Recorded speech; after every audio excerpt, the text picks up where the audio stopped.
is really the art and science of turning fiction into fact. Sometimes kind of real architectural life interferes with intellectual architectural life. There is no such thing as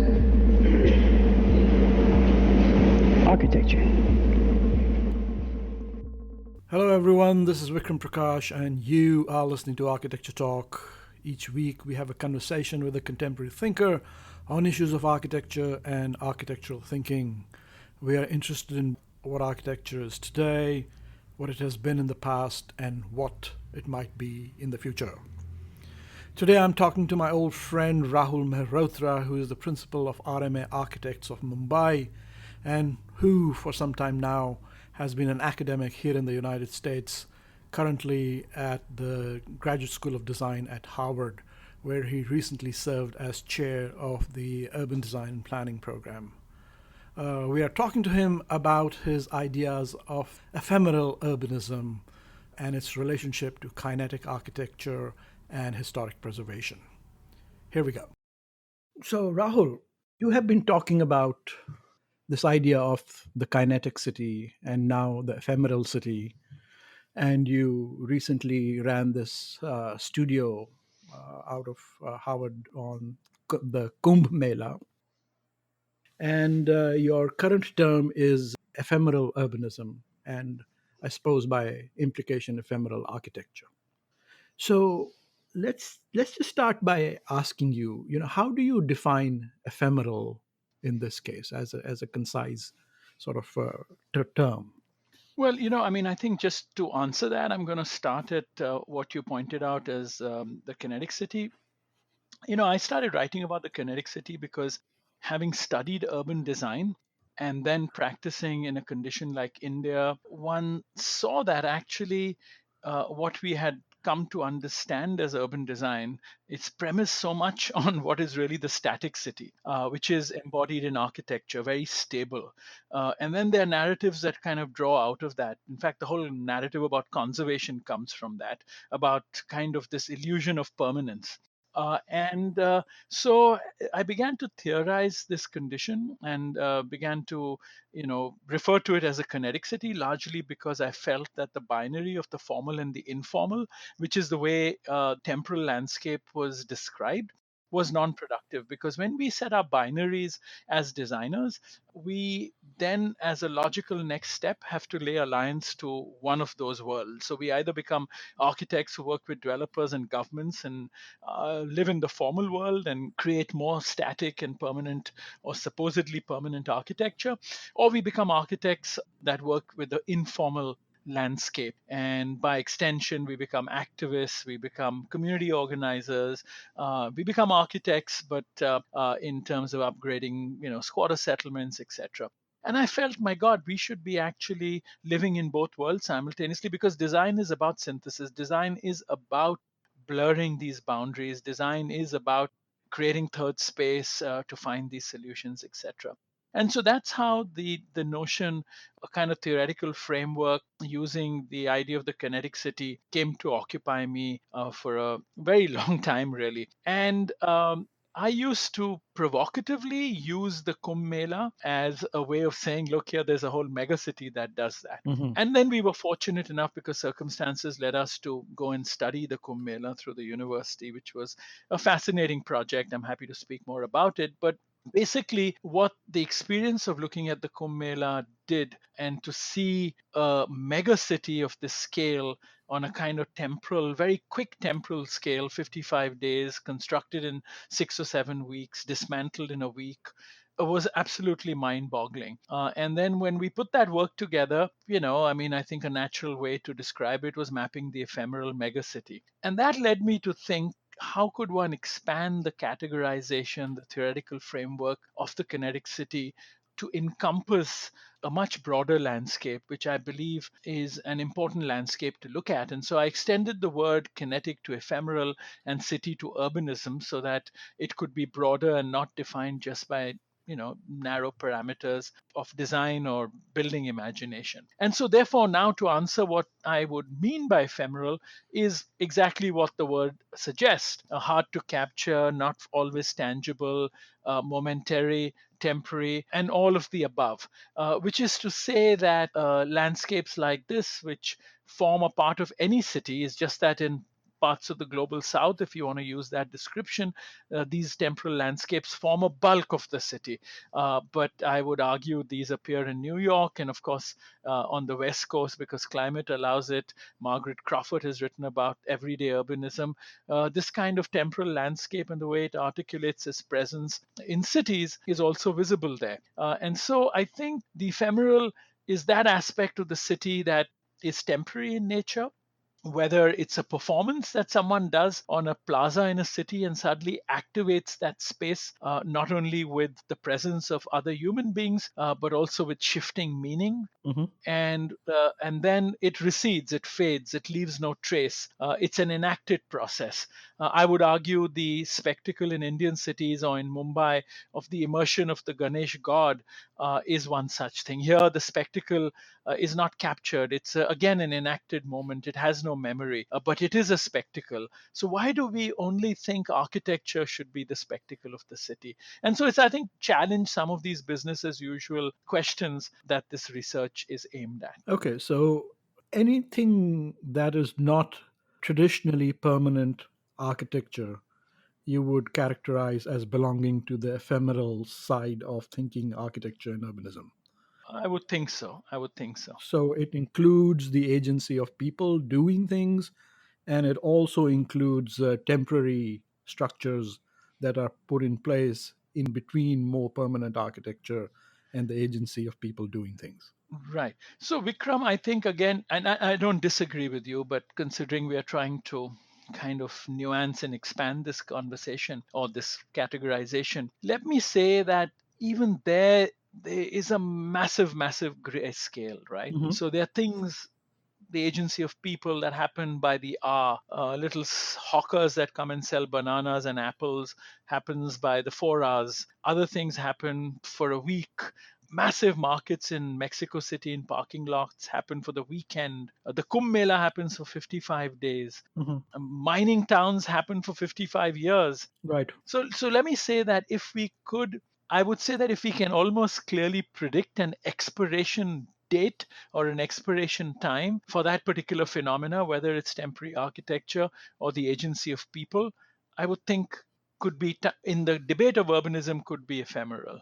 So, in that case, I would argue that all architecture and urbanism is ephemeral because, after all, as Benjamin said, the destiny of all architecture and civilization is ruin. Totally. Everything must sooner or later come to an end Right. and wither away. And in that sense, what I'm hearing you say is that this notion can be used to critique the entire sort of privileging of the idea of permanence in architectural and urban thinking, rather, and not just specifically introducing a new dimension about widening the scope of what architecture and urbanism is that right? Yes, I mean, I think that's one way you could argue it. And I think, at a more personal note, which might help expand the conversation, I think what interests me personally about the notion of the ephemeral and why I think we should take it seriously is another framing, which is the framing of the notion of absolute solutions versus transitionary solutions Yes. or transitionary conditions. Hmm. And again, I think we take stability also as a default condition. And then that sort of reinforces the narrative of permanence and the narrative of conservation and all the debates that come out of it.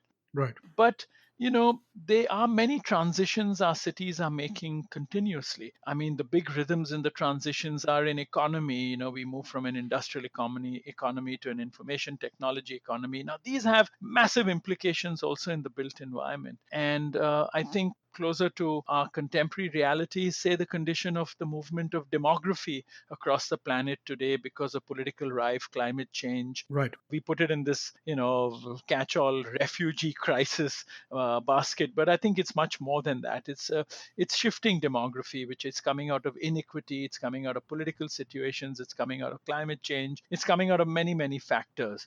And the question is, how do we design for this flux? In India, as you know, urbanization is like it's the scales are like mind-boggling. Mm-hmm.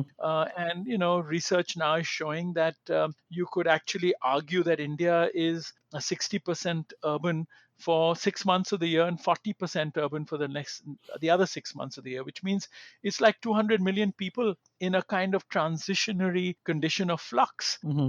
And so, what does that mean for design? Are we designing relatively permanent solutions for relatively temporary problems? And so I think to challenge the notion of absolute solutions is where I think the category of the ephemeral can also be useful for us to imagine transitions. And I think as a profession, whether it's planning, urban design, architecture, we don't pay enough attention to this question. I think landscape architects by default have to, because plants are life, and life, they are forced to imagine a temporal scale for what they do, at least the ones that I think are the sensitive ones. Right.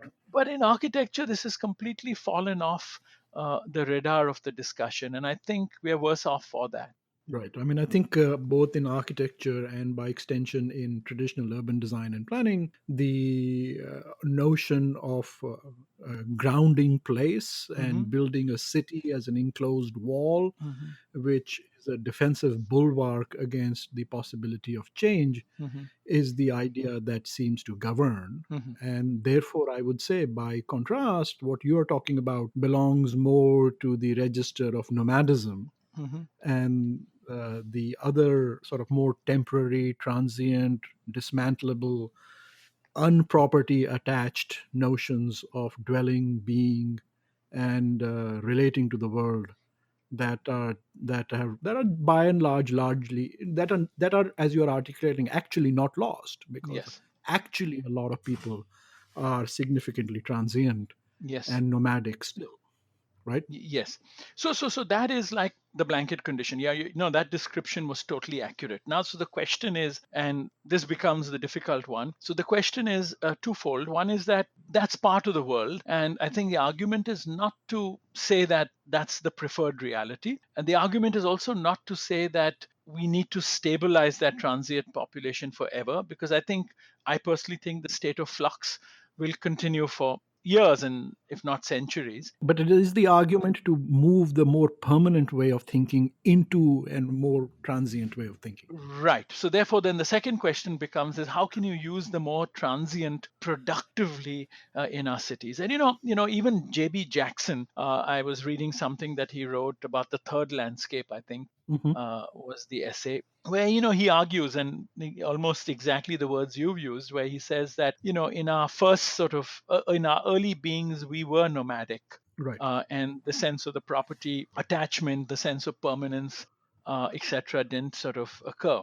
As we settled, we began to create an illusion, if nothing else, of stability. And J.B. Jackson didn't say that, but I'm extending this. So the city beautiful was the kind of pinnacle, emblematically, of that phase of our existence, and which is what we are yet stuck in. And zoning came from it, separation came from it, and internalization of life came from it. The rich lived in certain parts, entertained indoors. It's got completely amplified today, where the house is collapsed into the shopping mall and the movie theater, because you don't leave home for some of these things. And so this solidification, this sort of illusion of permanence, and then its celebration through architecture became the sort of same second phase. And I think J.B. Jackson, at least in that article, argued that we need this sort of third landscape, which is the temporal again re-entering our cities in a productive way. And he wrote this in the 70s or maybe even the early 80s, I'm not sure. But basically the one example that he actually gave was a circus. And he said how the traveling circus,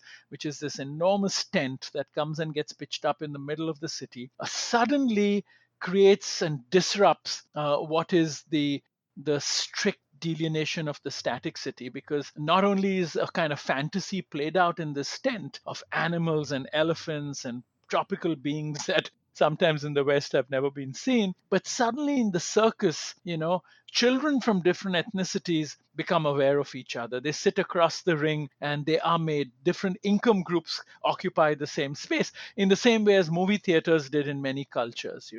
And so he said this sort of infecting the permanent landscape of the static city with these kind of temporal landscapes is very productive. And so there's a kind of dimension at a micro scale where I think learning from the transient, the temporal, one can actually create a much richer existence in cities. And I would argue the farmers market in its popularity is somewhat about that, because it brings face-to-face contact. It suddenly allows people to negotiate with each other, to get to know your vendor, to find out about the farm that the food was grown in, which has been completely erased from our lives when we walk into a Trader Joe's or a Wegmans or a Whole Foods even. And so I would argue that the fact that the farmers market is a rhythm with which you kind of peg your own cycles, because it's going to happen on Fridays in a particular parking lot or on a Sunday. Your rhythms begin to adjust to another sort of cycle. And these sorts of disruptions, I think, have very productive dimensions, Right. Especially in the world we live in. And so, therefore, I think the other side of it, I think just to summarize that last set of thoughts, I think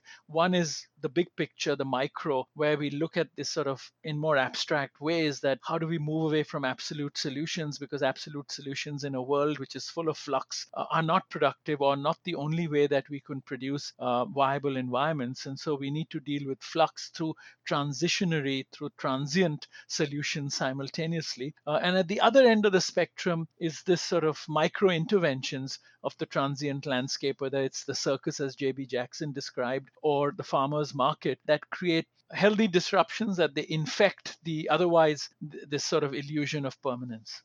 So, are you arguing more about the importance and necessity of feathering in the transient into the relatively permanent landscape? Right. Or are you arguing about just rethinking the entire notions of architecture, urbanism, and landscape via the categories of the transient? Vikram, I would say both, but if I had to be more specific, and I've never thought of it till you've posed this question, which is lovely about these conversations, is I'm actually arguing for nuancing, broadening the tool set with which we look at cities, and to include the notion of the transient, the kinetic, the everyday landscape in serious and productive ways as part of the repertoire that we use as urbanists. And I think the most productive thing at the other end of the spectrum, which will help nuance our thinking about cities, is the notion of time. As planners, urban designers, and architects, we actually don't know. We don't deal with time in a productive way as part of our repertoire.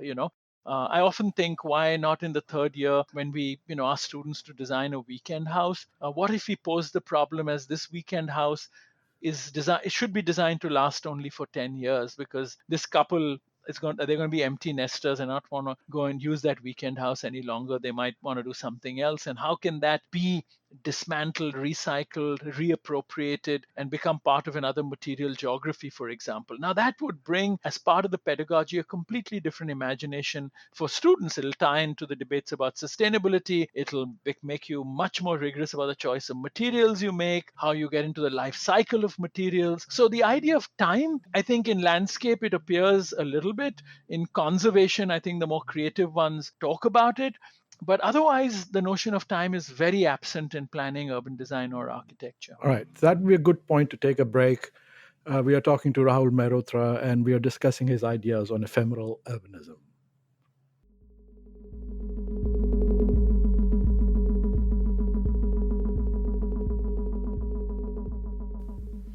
Hello, everyone. Thanks for listening to Architecture Talk. We release a new conversation every other Wednesday. So, if you're enjoying this conversation, please do be sure to visit our website and to check out some of the earlier conversations. From the website, you can also subscribe to this podcast and you can listen to the other episodes. You can also simply directly subscribe to us via Spotify or via the podcast app. And of course, we are available to be heard via any of the other podcasting apps that are available on the internet, such as Stitcher, Overcast, etc. We would also love to hear from you if you have any questions or just some comments, or even have a suggestion for a future episode. You can reach us via the contacts page on architecturetalk.org. Thank you for listening again.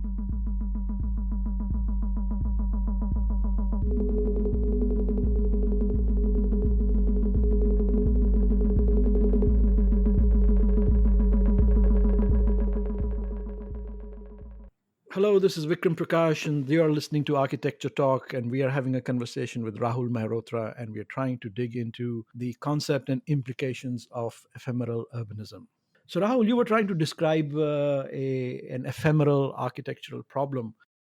Two things. One is to think of architecture, if one thinks of it as intentionally as something that should be that should go away, one can think of architecture as compostable. I mean, that's a term that's around in recycling ecological world. So perhaps one can think that architecture should always be designed instead of being permanent to be compostable. And the other idea that occurs to me is that one should think of architecture in this sense more like clothing rather than stone. What do you think? Yeah, so again, I think it's a matter of nuancing this. I think using the kind of metaphor of gray scales is important.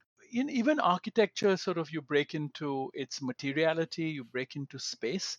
So I think, these are two extremes. So you can look at space as being recycled, which means you can look at a slightly higher investment in the embodied energy in terms of material, but it's articulated in a way that the space allows itself to be recycled more easily. It's robust in its own articulation. It lacks specificity. Now, whether that means just very large volumes, or it means a particular articulation of space, or does it mean a courtyard in the center of a building that can become internal or external space, or create that blur? So there's a spatial dimension, and So you're talking about reuse there. yeah, so it's reuse. So, I mean, let's not call it reuse and recycle, but let's call it the adaptability of the space. So the space itself, Why do you shy away from those terms? I'm curious. because I think these terms that we've used for a long time have a baggage that goes with it, which is recycle means that it's an old building and therefore you then recycle it. And so I just think also we have to break away from the jargon, in the same way as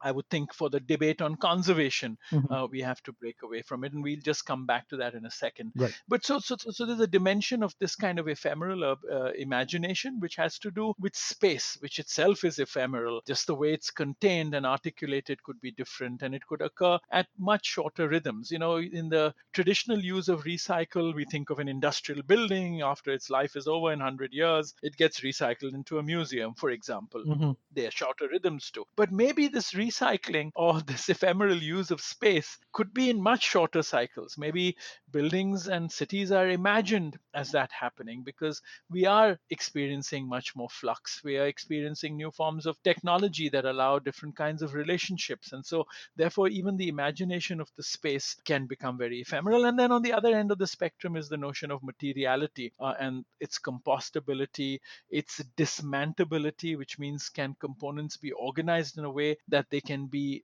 removed and reconfigured in a particular way. And this is not going back to the kind of Pompidou center imagination where everything is bolted and put together, but also that how different materials of different life cycles are put together. And so some materials with shorter life cycles can be removed, recycled, new things can be put in.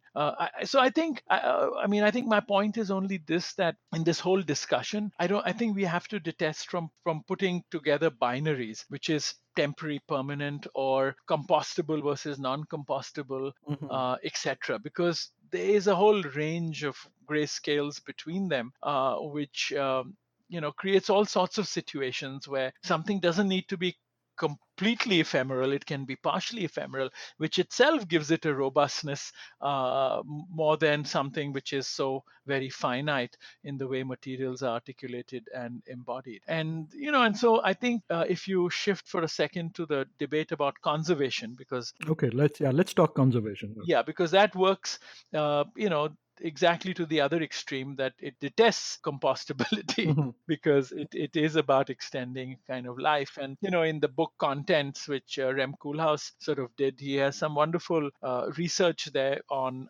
conservation, where he basically shows through a series of infographics how the time between a particular act for conservation and the objects that that act is concerned about conserving is actually collapsing. By the time you start with acts in the 1800s or 1872 to be precise, I think that's worrying about objects from the 3rd, 4th, 5th, 6th century BC. And by the time you come to the 1972 or 73 or 74 revision of these acts, they're already worrying about the 1960s, which means the gap then between the act and the object it's concerned with has collapsed to 10 years. Mhm. And so, really, the way the world is moving, those will collapse to nothing, which means, And they'll go into the future. You will make future objects to preserve correct. them. Yeah, yeah.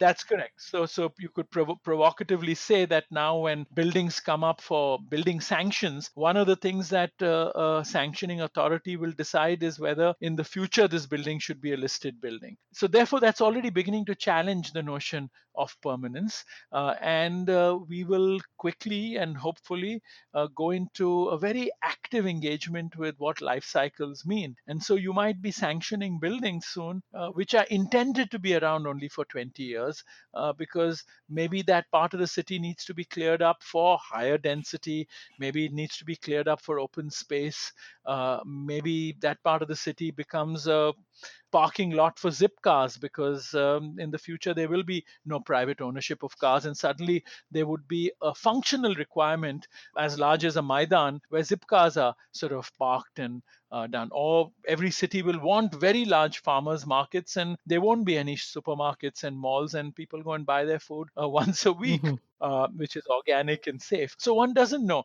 The proposition here, at least the implication of what the research is telling me, is that I think how we calibrate the life cycle of buildings, and by extension, the life cycle of cities, needs a complete rethink. It needs to be nuanced. It's not one or the other. We need to make these transitions, because this won't happen overnight. This might take 100 years to make this transition, where the city has maybe 50% of its space which is in flux. So to make the transition, I think it's useful to look at the ephemeral, to deal and grapple with the notion of time in more rigorous ways, and to really challenge the default condition that we engage with, which is the default condition of permanence when we imagine buildings and by extension cities. Okay, so I want to slowly move towards a discussion of India and our common sort of interests and practices and what's happening over there. But before I do that, so how do you respond to the more traditional critique, I suppose, of your position, which is that the introduction and emphasis on transience and impermanence runs against the sort of reinforcement of stable identities, which is considered traditionally to be a function of architecture and urbanism. How would you respond to the critique that transience is usually a symptom of anxiety and displacement? Right. I mean, I think before globalization, to the extent that we have seen it, before information technology, before people living virtual reality in the way majority of the population engages in now, I think that would have all been a very valid critique. But I think now it's emerging, it isn't stable. I think, and part of the reaction of the nationalism that we are seeing everywhere is a reaction to this fluidity. Is there new forms of this identity construction that are occurring? No, and I mean, as Arjun Apudara and many other, well, anthropologists, but Arjun's writings just sort of come to mind, Mhm. is the formation we live with multiple identities simultaneously. We are part of multiple neighborhoods simultaneously. We are part of professional affiliations which give us one part of our identity. We are part of neighborhoods in a physical sense that give us another part of our identity. It's the simultaneity of this that constructs a much more kaleidoscopic kind of construction of identity, which is part of the reason why there's such instability in the world today, because this hasn't quite settled. So I think those critiques, I think, were very valid. But I mean, I think this world is shifting so much now that I'm not sure that critique is useful any longer. Which is not to say that the transient and the ephemeral have the answers.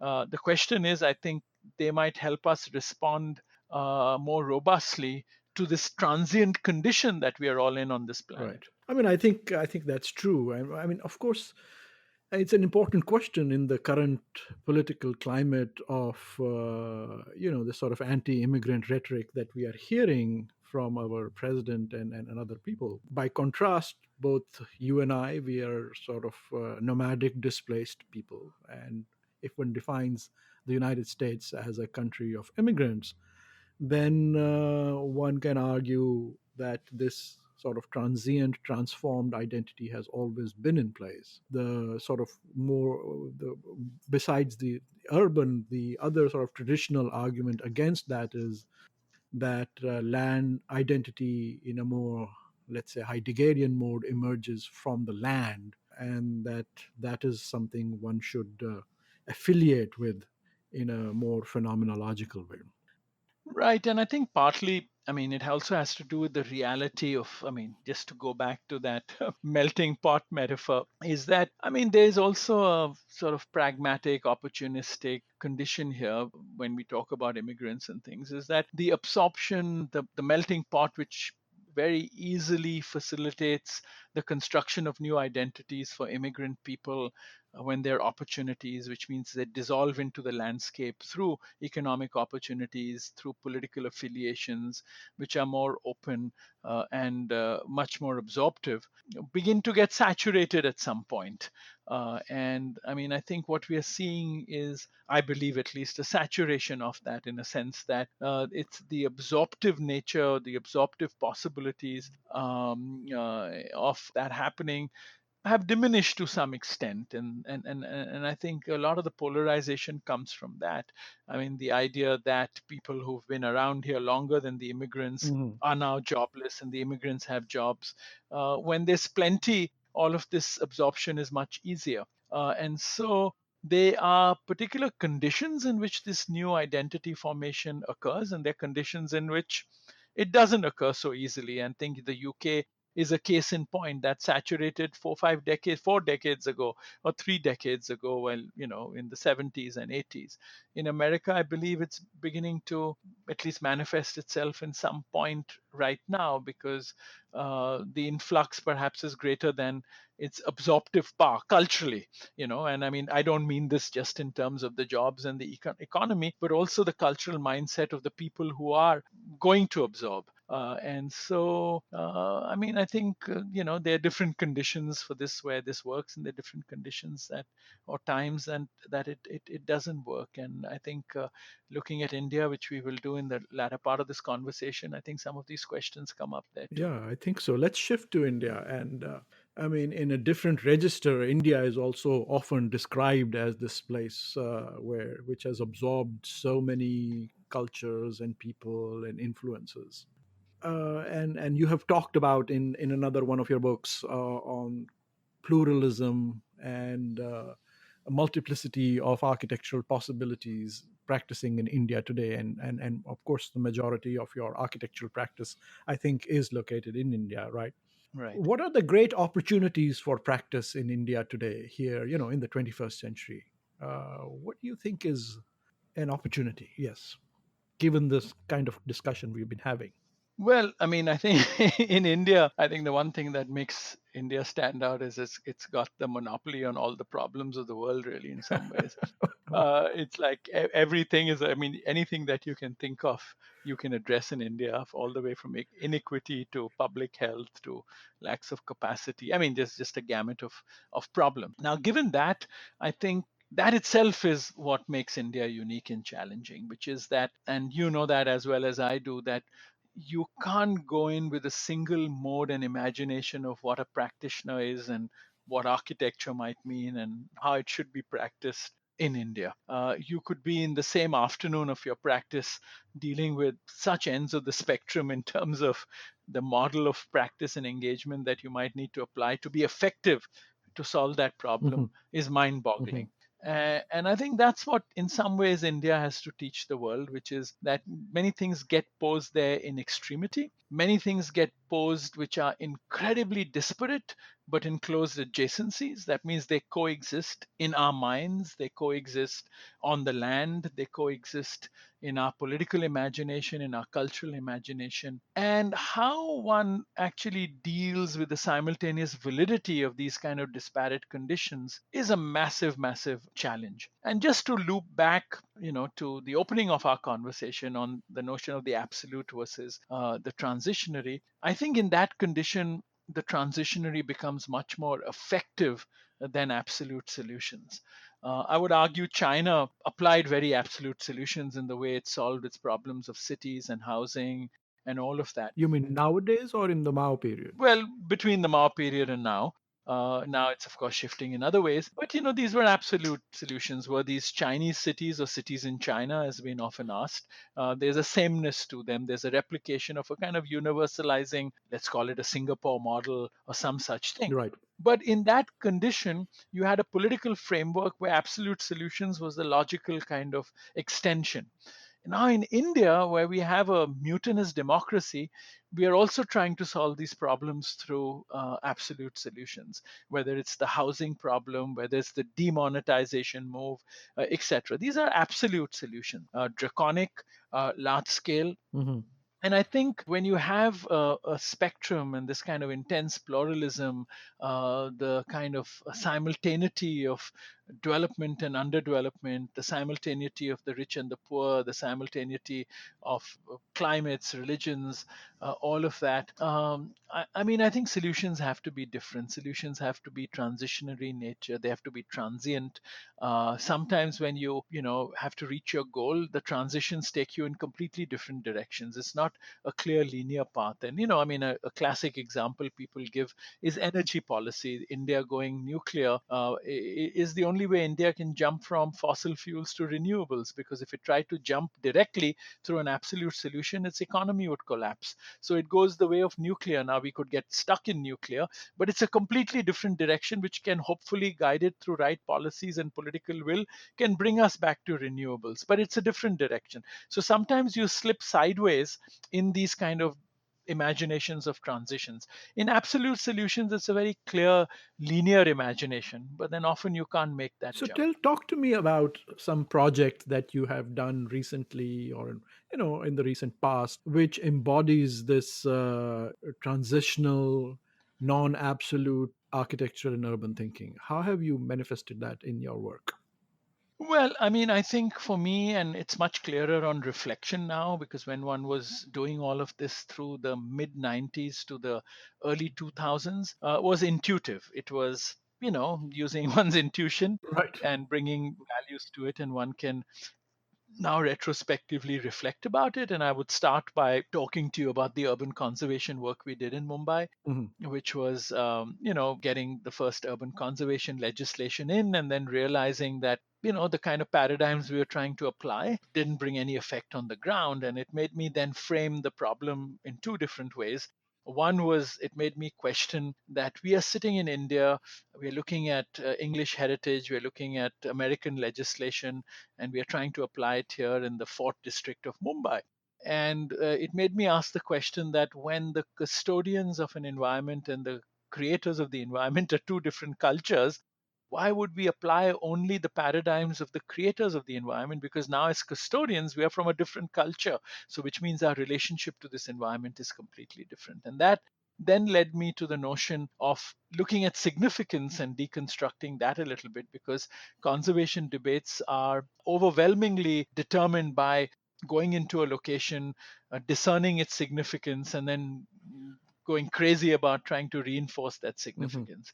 And we began to say that if we are the culture that now is in custody of this environment and it's different from the people who created it, how do we construct a new significance for it? Now, this is not a cop out, because here then the task for the architect becomes even harder, because what the task for the architect then is to create the illusion of that environment, which is the intent of conservation and the stability that you want in the city, but to let it be occupied by completely different sensibilities. And that's a very hard kind of combination to work in. But for me, that's a transitionary solution, because that's a way that you make the transition for people to value an environment, and to value it not for the oppression that it might signify, but to value it for the having internalized it and come out stronger, to value it from an environmental perspective of beautiful buildings with incredible embodied energy and labor and sweat equity by local people, which should be kept as memory. And thirdly, to create a stability and again a form of transition in terms of disruptions in the environment, because the time we were working on all of this was when we also liberalized our economy, and global capital was arriving every second morning into Mumbai. And a large part of the city was under threat because the government would want to redevelop areas, etc., which would be create enormous disruptions. Forget disruptions in the cultural fabric, which is maybe intangible, but disruptions in traffic, in infrastructure, in a whole lot of things. So for me, conservation then became an instrument of planning to modulate the rate of change in what was my environment, an environment I grew up in, and an environment I loved and I wanted to see protected. And it became an instrument to modulate the rate of change. Now, in 20 years, another generation might think about it differently, and every generation has the right to decide how much change it can psychologically and culturally absorb. And maybe they will decide to remove the legislation, and that be it. But for me, it was a transitionary strategy. It was a strategy where I was more interested in breaking away from blanket development control rules for the whole city and trying to designate 14 zones in the city that would have their own bylaws to demonstrate you could have special planning zones. And so there were many things at play, but it was really about dealing with a transitionary situation. And in retrospect, one sees it like that, and one is now trying to reflect about it and develop it more in that context, because I think conservation has become a kind of dogmatic practice in places like India, well, many parts of the world.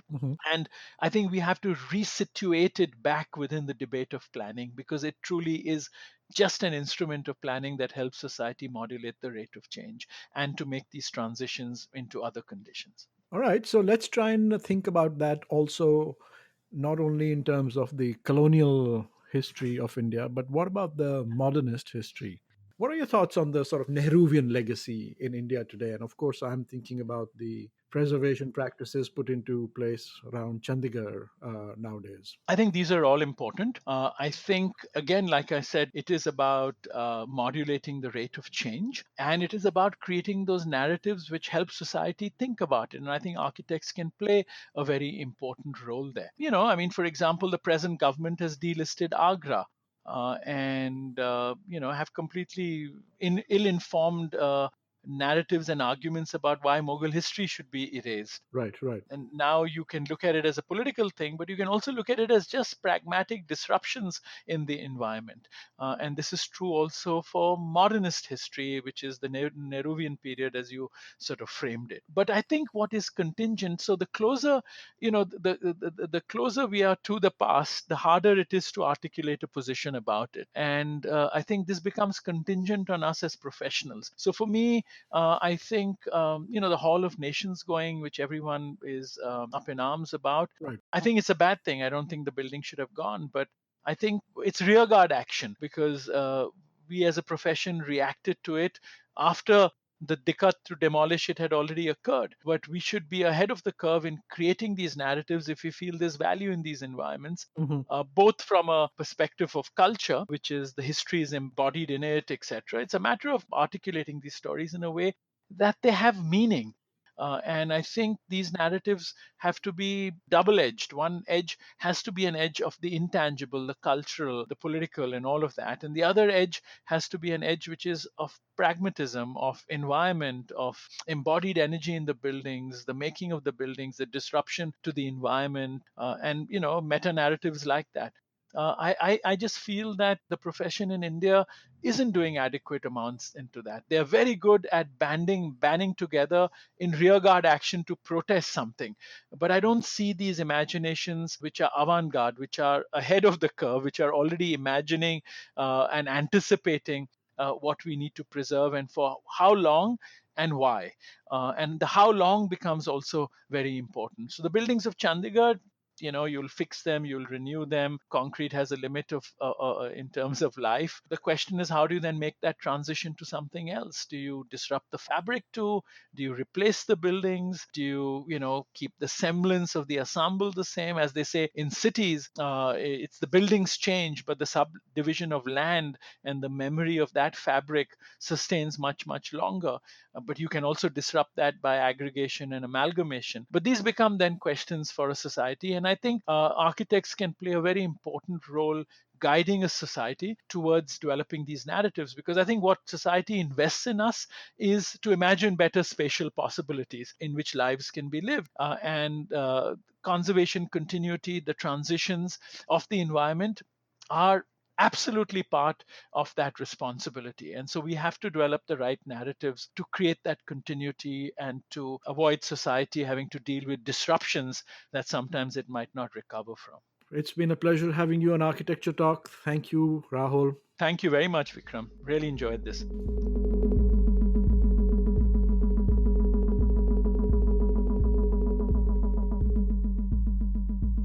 Thank you very much for listening to Architecture Talk. This is Vikram Prakash. I am the host of the show, and our show's producer is Elizabeth Umbenhauer.